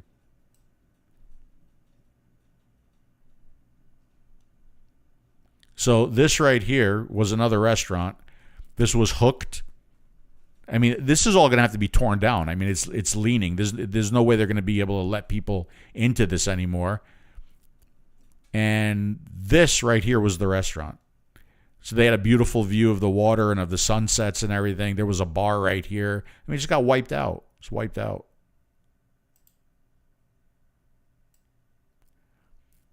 And then I take the boat. You can see more of the damage in the houses. This is the other road that was built. Again, there were all houses and docks here. They're gone. And then I take the boat over to the bridge. And now I'm on the other side of the bridge looking at that hotel again. Here's the hotel. And then Bert's was right over here. And it's like just literally gone. It's sad, man. It's really sad. Yeah, it's pretty bad. I got some, let's see. That was just some random photos. That was the shed on the side of my house. I had it held down with these big bricks. That didn't help much. That's the pool cage. You can see there's a little bit of frame damage, but it's not bad. It really isn't. There's a lot of shit floating in the canals. Yeah. You can see the frame damage here. This was the water line at the front of the house. So that's how high up the water got in the front of the house. So it was about 3 or 4 feet before it got in. It's hard to tell, but these are down pole lines right here. Right? Mm-hmm. So this is Old Burnt Store, and every one of the power lines were down for miles and just lying in the road. It's amazing to me that it only took a week and a half to get the power up. This is a porta potty floating on the other side because there's always so much construction. There's all these porta potties at all the construction sites, and a lot of them wound up in the canals. That's what's left of one of my ceiling fans. This was somebody else's. I mean, this guy literally lives 5 houses away from me. His yard was destroyed. His boat lift was destroyed. His boat was half on the lift, half off the lift. That's what's left of his pool cage. Oh, this is a barrier that I built for Reggie because I still want Reggie to go outside. He likes it out there. These were the straps that held my boat to the dock. They were, I think, 7,400-pound straps. They sheared. That's one that's stretching, and that's one that just broke.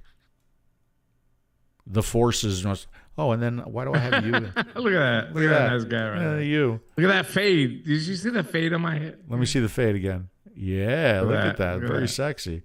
I didn't say anything about that. Another guy's pool cage.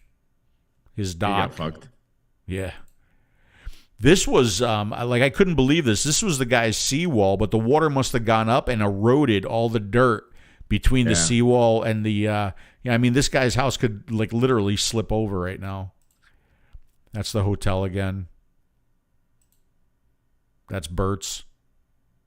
Yeah, so Dimitri complained. This is one of the first places that I took Dimitri when he came here, and he complained that that his food came on paper plates. He doesn't have to complain anymore. It did. Yeah. I mean, why are you saying I'm complaining? I took you to the finest restaurants in Greece, the finest restaurants.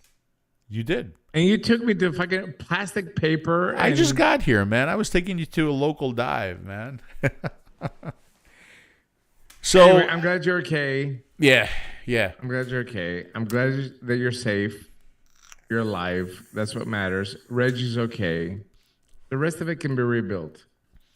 Yeah, it can. Like I said, I'm extremely fortunate. I don't even put myself in the same category as some of those other folks. I mean, there's a lot of people that lost everything. I mean, everything. They're having problems with suicide because people are just they're offing themselves now because, I mean, you think about it. Let's say you're in your 70s or you're in your 80s. Everything you had was in your home. You have no family left and everything's gone. Like why even hang around anymore? It's so sad. There's still people in shelters. But I will say this, the response was amazing.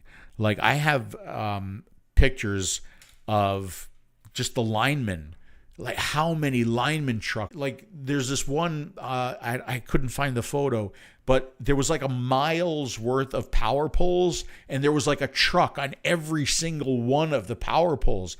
The coordinated and parallel effort to come in here and restore things, man, they got it down. They got it down.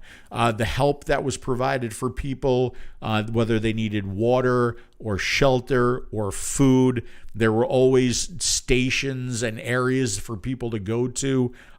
So just really blown away. I mean, I've never been through anything like this before, right? So just really blown. But and I'm not even going to say watermelon peach is the #1 best-selling flavor in the unsalted line. I will say though, to all of the first responders and all of the pole guys and all that, like everybody, you guys did such an amazing job. Free watermelon peach for everybody. To you guys, man, absolutely.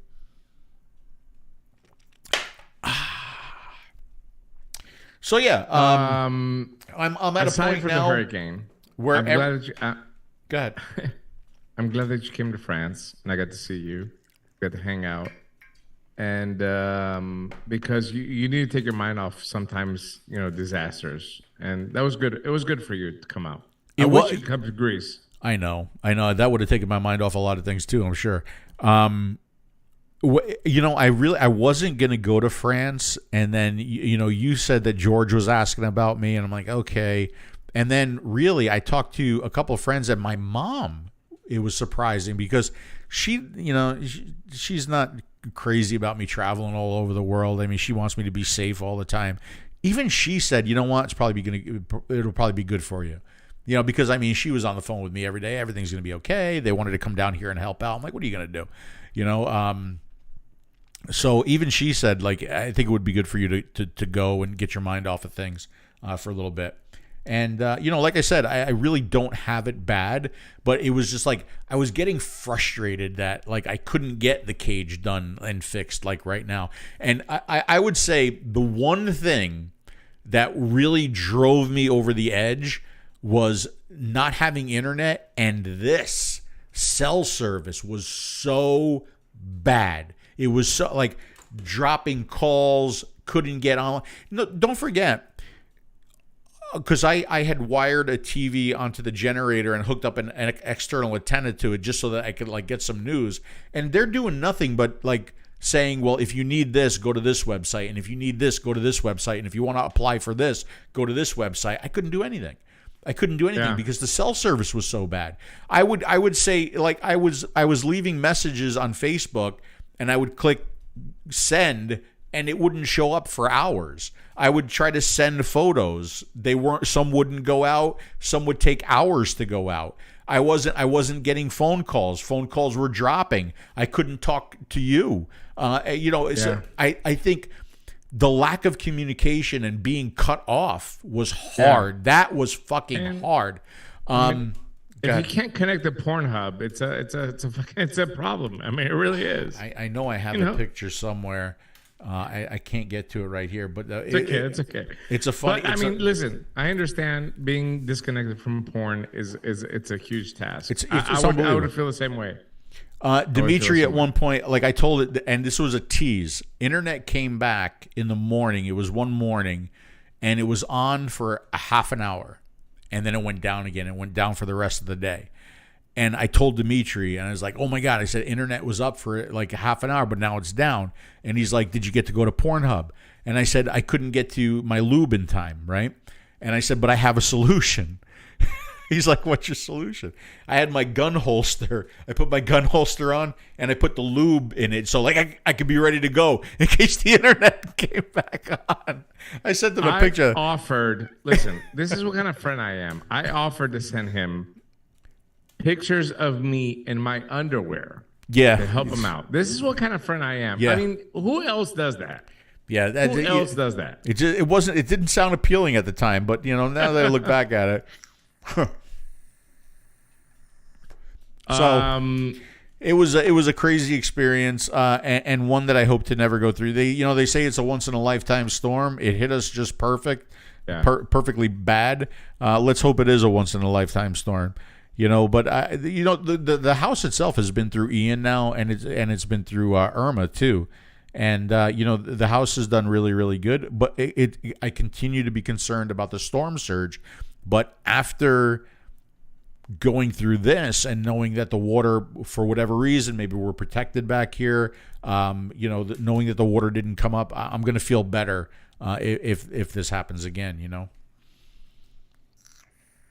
Yes. That's why you should move. No, I love it here. I still love it here. Sorry, Good for you, buddy. I love it. I'm happy for you. I would not be able to deal with it. I want to switch really quick. Before we get into the giveaway. So sexy. Look at that. DP show Scepters 2. Sceptre 2. Do you have all black ones? I haven't opened up the boxes, honestly. I think they sent. This is the one I've been using. So I think they sent me all white ones. That is cool, though. I want a white one. Keep one for me. Yeah. Send me one to my house. I'm gonna be coming to the States in a couple of weeks. Yeah. Okay. Can you send me one? I can send you one. Larry, I got one with your name on it too, buddy. I'll check tomorrow. At my boxes as well too. But if I don't have a white one, but that white one looks so hot. We're gonna be giving away 2 Scepters later on today. But first, I want to get a little bit serious. There was a thread that was started by the American Vapor Manufacturers Association and Amanda Wheeler on Twitter.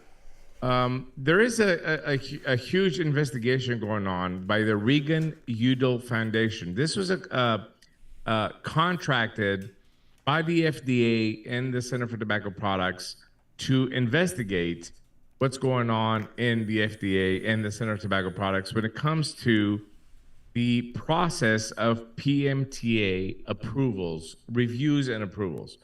And a lot of the employees were able to submit their comments anonymously, I repeat, and I stress anonymously, on the process of the PMTA.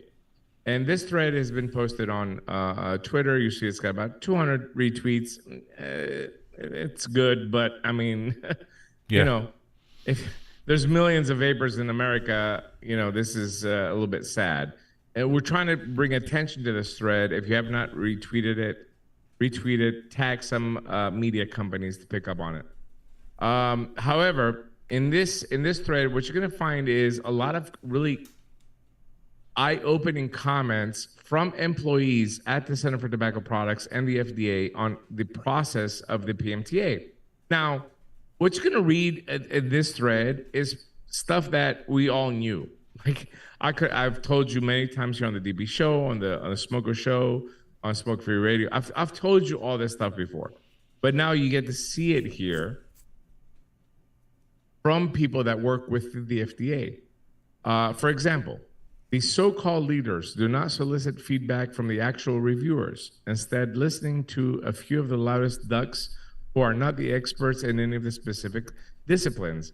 So here's an employee saying, we have science people at the FDA that are reviewing these PMTAs, but the bosses, meaning the CalDIFs and the Kings and all the people that were the FDA heads, are being pressured by political Congress and so forth and so forth. They don't listen to the actual scientific experts. Another comment. Unreasonable workload deadlines, micromanaging the selection of the reviewers without allowing rotations, burning out many top performers. The court gave them, a 1 year to review PMTAs. So of course the reviewers are being pressured to go through these PMTAs, and a lot of them are being rejected simply because of a cookie cutter decision that the FDA made and the CTP made that we're going to reject, 5 million PMTAs because we don't have time to review them. One of the nicest, kind of rewarding for me comments that was made here was the science. The Center for Tobacco Products and the FDA has said we're going to review every product that comes in based on science, because what we want to do is eliminate combustible tobacco. And we want to show that science is bringing products to the market that can help smokers based on the scientific review that we've done, showing that they're less harmful than cigarettes. And these products are given approval to be on the market because it can help smokers quit. However, here's a comment. CTP has explicitly stated that the science supports the notion of continuum risk. Continuum of risk is something that has been talked about in the FDA for the last decade. Of course, it's not there. We haven't seen any approvals of products that we're using. For example, that combustible products are the deadliest and non-combustible products appear to be normally safer. Nevertheless, CTP has elected to conduct a product-by-product pre-market review of youth tobacco products. So any innovative product, such as an e-cigarette, would most likely have to undergo a more robust and burdensome pathway to market, for example, the PMTA. So here we have somebody that works at the FDA saying, well, what the fuck? I mean, we know e-cigarettes are better than smoking, but you're going to have to spend millions of dollars, undergo this robust PMTA procedure, which, by the way, does not guarantee you're going to get an approval to go to the market because of political pressure. As if you read this entire thread, you're going to see there's pressure from Congress, from people like Rosenthal, from people like 𝗏𝗏 guy in Chicago, and all these Congress people that are against vaping because they caught their kids using a Juul or whatever. They're pressuring the FDA to reject these applications of products, including a rejection just this past week, Phil, of a menthol electronic cigarette simply because it's menthol, right? And they have this huge hard-on for menthol cigarettes. They're trying to remove them from the market. What I'm saying is that read this thread, please, and look at it, retweet it, but understand that everything that me and Phil have been telling you for the last 3-4 years is here from employees anonymously. This is the good thing, Phil. The bad thing is, here I go again. I'll be the bad guy. The bad thing is it's anonymous. It's anonymous. So no mainstream media outlet has picked this up. Yes, we have the reasons and all the vape-friendly publications that nobody really reads. Again, I'm being honest. I'm sorry. But you don't have CNN, MSNBC, Fox News. We don't have any Associated Press. We don't have any of these mainstream outlets picking up this. This is a huge story, in my opinion, coming from employees at a federal government agency that is going to show you what's wrong with the agency, saying that they're not looking at science. They're looking at the pressure from Campaign for Tobacco-Free Kids and Congress and all these people that it's influencing the decision that the center is committed to working on science to approve products, but they really are not. It's great. but it's anonymous. If it was a name behind it, if it was Phil Busardo that works at CTP says, my boss was influenced by Congress and not by science, as the law states. The law says you have to make a decision based on science.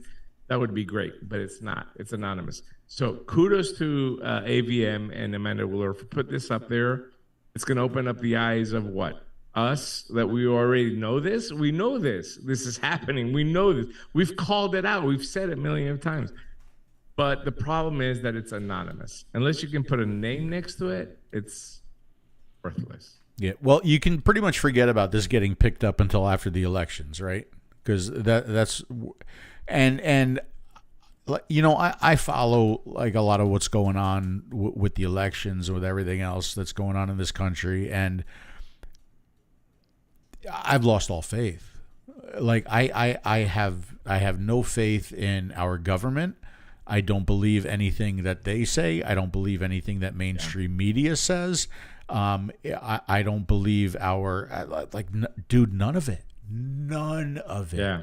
I don't trust or believe any of it. It's, to me, it's all falling apart, and I can't believe anything that any. Yeah. Now, look, I still want to have. I still want to have sex with those 3 politicians. Okay. Yes, I'm down with that. That doesn't change. But man, and you know, I lean right, obviously, right. I would say I'm center right in my beliefs, but I don't trust either of the sides. I don't. Like, I'm just watching some of the stuff that's going on in this news and finger pointing, and it's a bunch of adults acting like fucking children, and they're just going to destroy this country if it's not beyond hope at this point already. It's already destroyed. Yeah, it really is. It's just amazing what's going on, and so like this, to be honest with you, although it's infuriating and it's frustrating, it doesn't shock me. No, why would it shock you? We've talked about this a million times, Phil. How the decision is being made at the FDA. We've talked about it, and it's like, yeah, now we see it, but again, like, we know this is how law is being made in America. Unfortunately, we know this, right? We get it, but I think, but I'm really upset that this has not gotten more traction. I mean, look, Priceline fucked me and Phil over for his trip to to France and to UK and then come to Greece, and we really had like 5 vapors help us, which bad or whatever. But this thread is very important, and it has 200 retweets. 200. Phil, if we're gonna do a giveaway for So Sexy, Really DP shows, I guarantee we're gonna get 200 comments on this video because of this giveaway. And yeah, I see. Yeah, I know what you're gonna say. it's sad. It's sad. This is why we're failing so bad. We're failing so bad because people are not. They just don't give a shit. And just like you said, I've lost faith in my government. So a lot of people are like, "Fuck it, I just don't give a shit." Yeah, that's what's infuriating to me. It really is. Like, to give you an example, if I go over here to my Facebook, right, and I posted this funny little meme here with a stormtrooper. You know, stormtroopers, they're not supposed to shoot straight, right? So he's missing the candy, and like that was shared 31 times. 31 times. You know, but if I put something important about, you know, vaping, or I put a vaping story, or, you know, the stuff that we talk, nobody really cares. You know, nobody really cares. It's it's just kind of where we are. I think, you know, a lot of people are just like frustrated, and they don't think that anything's going to matter or make a difference. I feel like that a lot of times. But it does. Too. You know, it does. Yeah. It does. It really does.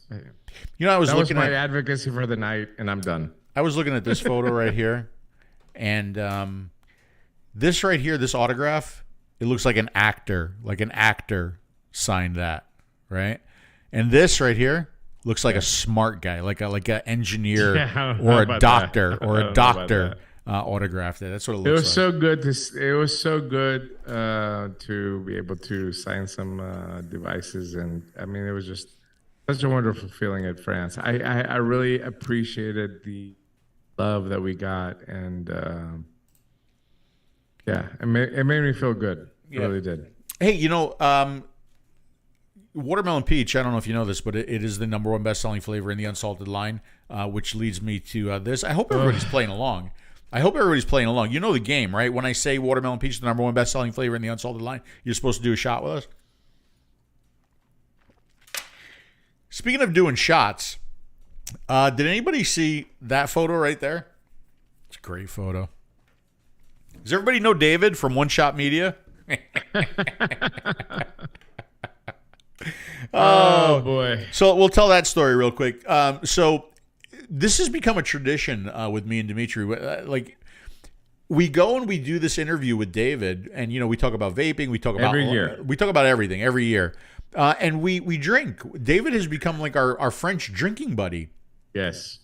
And by the way, before you say the story, go ahead. One Shot Media, biggest media in France when it comes to vaping.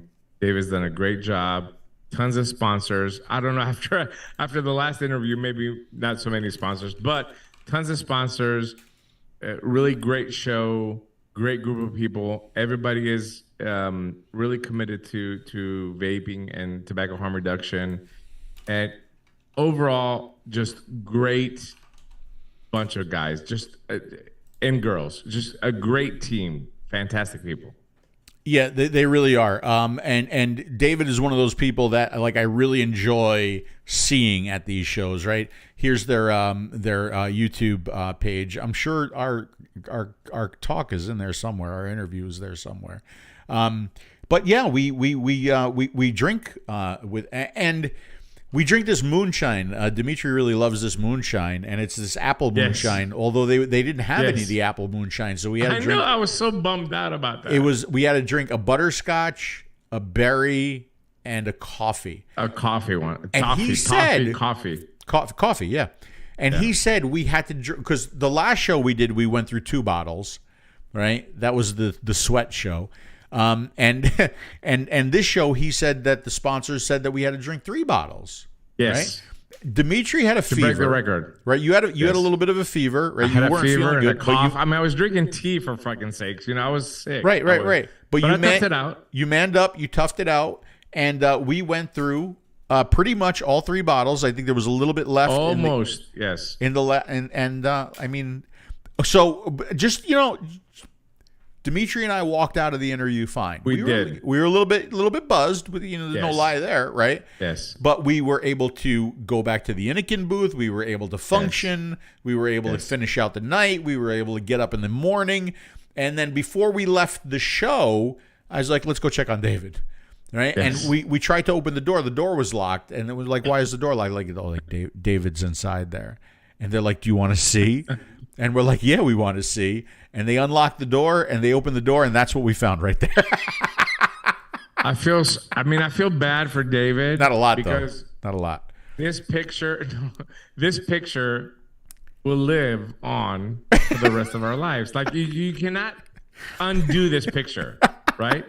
And of course, I immediately got up to making memes about it and stuff like that. But I mean, aside from that, his girlfriend was very mad at me and you because she said that every time he's with you, this is what happens. So that means the other interviews that we did, he was probably, drunk and he was covering it up. But I will say one thing, motherfuckers, I'm 51, Phil is 53, and we can put you under the table. I challenge anybody, come at us with alcohol. This is what's gonna happen to you. What you see, Dave, look at his little tummy. Look at his little tummy popping out there. You know what I'm saying? Look at that. See that? This is what's gonna happen to you if you challenge me and Phil, motherfuckers. We will do this to you. We can hang. I'm saying. I love that guy, man. He's old. He's so much fun. But we can hang. And we love you, David. Yeah, absolutely. Yeah. We love you, buddy. We really do. We really do. Thank you so much. It was such a fun interview. So I mean, it was a good interview. We talked about a lot of different things. We always do. But I thought it was funny this time because all of the last shows, like we've asked David, like, when is the interview going to be? We literally walked onto the show floor and somebody from One Shot Media came over and they're like, your interview is scheduled for this time. So like it has obviously become a tradition, and very smartly by David, we are the last interview of the day. It's a good thing. It's a good thing. It's a good thing we're not the first interview of the day. Yes. and I think he knows by now, but the content is there. The serious points are there. But it always twists into a lot of drinking. But in every interview that we've done, no matter how drunk we were, how much we went all in, we always get a serious point across. And that's what's the great thing about One Shot Media and David and his crew, is that we always try to get the point across. And the point is that vaping saves lives. Fucks smoking, it's dead. Yes, it does. Vaping is the future, as 𝗂𝗂𝗧𝗂𝗧 would say. So look at this. In the background, without anybody knowing, I have been able to prepare this. It will have all of the names for the custom. This is not the DP show Sceptre. This is whatever you want on your Sceptre. So basically, whoever wins this, I'm going to go back to you're going to contact me. We'll put your name up on the platform group. You're going to contact me. You're going to let me know what you want on your Sceptre. I'm going to go to Inikin. They are going to make a custom one just for you, and they're going to get it out to you. So let's see who won that first. Is that cool? 100%. Okay, so this is everybody who entered that contest on the platform group. If you are not and if a you're member, not on platform, lick my taint. Yeah, you lost. You really, really, really, really should be part of the platform group, because you're gonna miss out on special things like this. Thank you to Marshall and to Craig for moderating the group and getting this list together for me. Let's find out who won your very own customized Sceptre. The winner is Marcos Jamie or Jaime. Marcos, congratulations. You are the big wiener. We're going to go ahead and post your name over on that group, and you have to get a hold of me and let me know what you want on your customized Sceptre. Congratulations, Marcos. All right, so contest announcement for this show. 2 custom-made DP show. Listen, there's only 15 of these made in the world. It's kind of cool. In the world. Kind of cool. In the world. Look at that. You can have your own DP. You can actually use it as a DP tool if you want to. A DP tool. Hi, Jennifer. Hello, Jennifer. Wait, see, this is your dirty mind. You can vape on your regular mod and then vape on this. It's a DP. DP. That's what I meant. I don't know what you meant. I know exactly what you mean. But you can use it as a DP mod as well, too. All you have to do is leave a comment, like, share, and leave a comment on this video right here telling us, what do you want to see in a vape expo? It's very important for us, because I will tell you that I hear in England, I got a lot of it, but in Germany, in Dubai, and all these places that me and Phil have traveled in this year, we always talk to consumers. Consumers are the most important part of a vape expo. They come to us, they tell us not only about our products, but vaping in general. So, and they always say, oh, I would like to see this. There's not enough of this. We don't have enough liquid. We don't have enough, Modders Gallery. I want to know what you want. What you want in a vape expo. What do you want to see in a vape expo? Leave a comment on this video right here, and we're going to draw 2 random names out of the comments to win your own show Sceptre 2. You know what? Good. I'm going to send one to Peggy. Are you? She deserves it. Peggy loves DP. She does. She's been looking forward to the DP, and I'm going to give it to her. That would just be a P, though. There's no D. Double P? Double P. Double P? The PP. PP. The PP show. Man, that's going to be the next show we're going to do. It's going to be the PP show. I'm down for a PP show. I am down. I haven't experimented with a PP show yet. Oh, Lordy. I am willing everything. maybe twice. Or three times. I don't know. It really depends. It really depends. Like always try once and twice if you like it, right?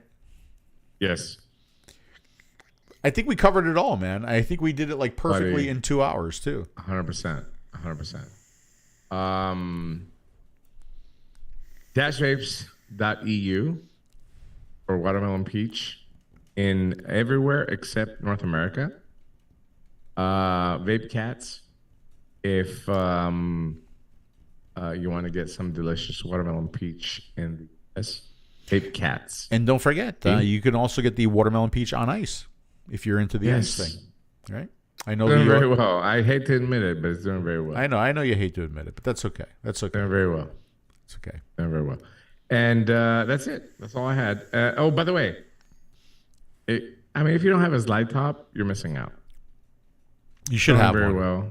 You really should. Very well. Very well. And you can't have this. You can't get this. But you can get the one that Phil is holding. But you can't get this. You get this one though. Get that one. Yes.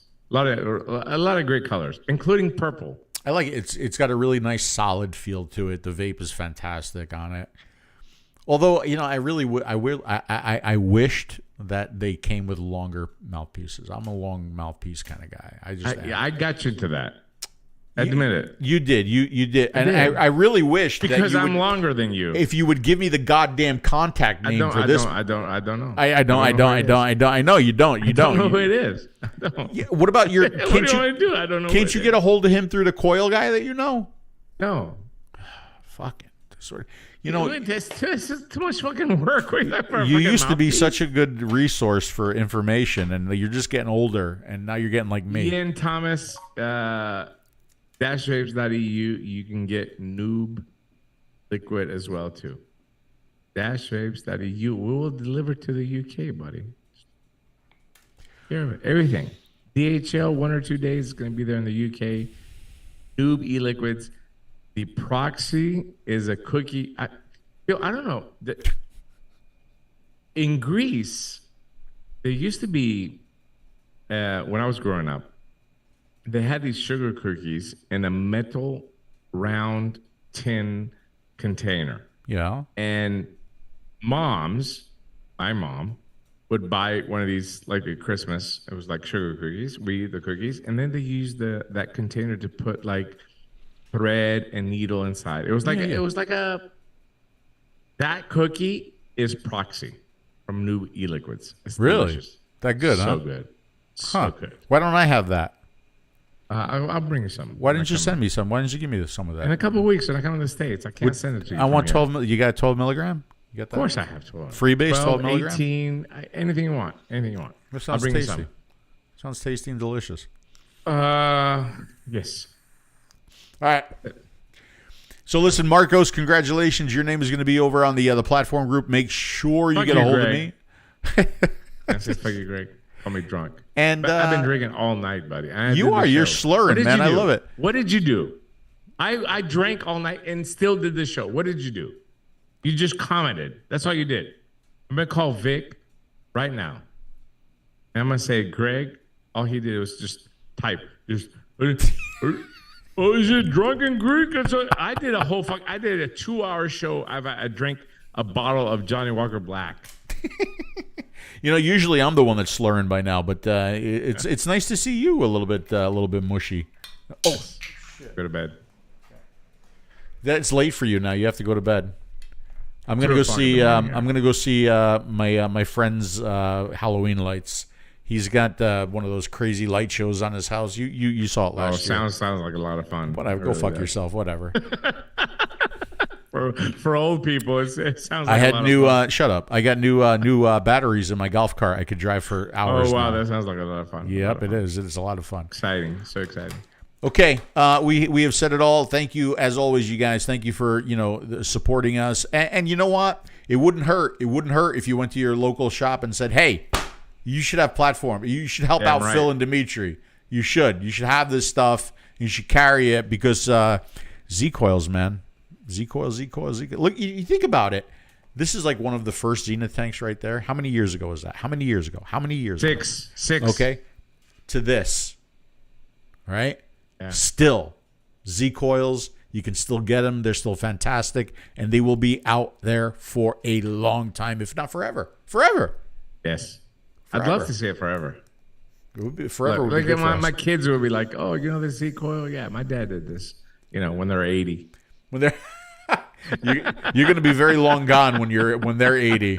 You're going to be you and I are going to be we'll be up in heaven, and you'll be running around in your underwear. It would be cool though. It would be cool. Mm-hmm. Oh, by the way, my daughter's working at the store in Athens. Did I tell you that? I know. I heard that you told me that. Yeah. That's is she enjoying it? She a good salesperson? Yeah, she does pretty good. Yeah. Do you treat her the same, or is there nepotism I tell her involved? sell our shit only. Anybody that comes in, you sell our shit only. That's it. So she's learning. Yeah. All right, I got to go get somebody in the golf cart now. All right. Thanks everybody. We appreciate you. Well, maybe we'll see you next week. Maybe. You know, like, even if we come on for an hour and just bullshit for an hour, at least we're hanging out with people that we love, right? Yes, 100%. Maybe I'll have Larry come sit down next to me. Yeah, it's gonna put us to sleep, you know. He said that, Larry, not me, man. Thank you, Bill. Thank you, Bill, for the comments and passing on the messages. Thank you to Craig for monitoring the platform group, and we appreciate every one of you. And Marshall, for hanging out with. We really do. We really do. We do this year after year after year for you guys. We really appreciate you guys. Thank you. We do. We love you. Thank you very much. And we will see you again soon.